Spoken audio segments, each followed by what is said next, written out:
And so you're coming back over to, is that Clough Head we're getting to now? This is Clough Head now, yeah. So there was a wow. good climb. There was a good climb back then. Just I couldn't say no. That did get me to cloudbase. I think maybe the only time I was at cloudbase. I think it was only about $4,000 to be fair. And here's the milk run. And again, just half bar, topping up, just most efficient glide, just tagging them peaks along the way. Get a bit low here, but again, with experience, just to get round the corner, I know this works really well up on the Helvellyn. Yeah. And you can see by my track log, I'm not high at all. You're effectively scratching Helvellyn. Yeah, yeah.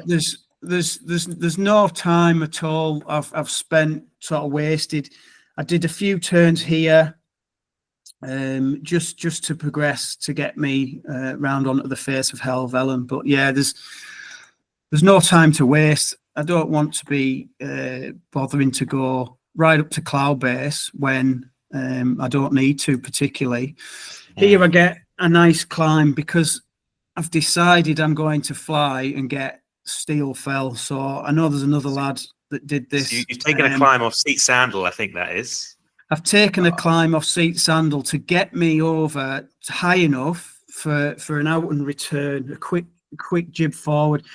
You know, this is an east face. You know, there's no west face because I can't be going to saw a hill over there. I just need to get over there and come back, and that's particularly what I did really well there to tag another. And sorry, just pause for a second, if I could just ask you a little bit about that.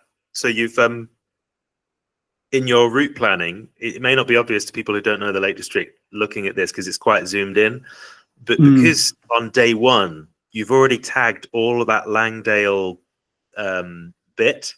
Is that why you're pushing over further east now rather than going down? Because from Steel Fell, you could go Green Up Edge, High Raise, down into the land. You know, there is a logical route back there, but you're choosing instead now to kind of go over towards High Street. Is that right? Well, I mean, I'd flown that first section. I'd flown that first bit so fast that by the time I got here, I still had a lot of time, more time than I'd actually thought.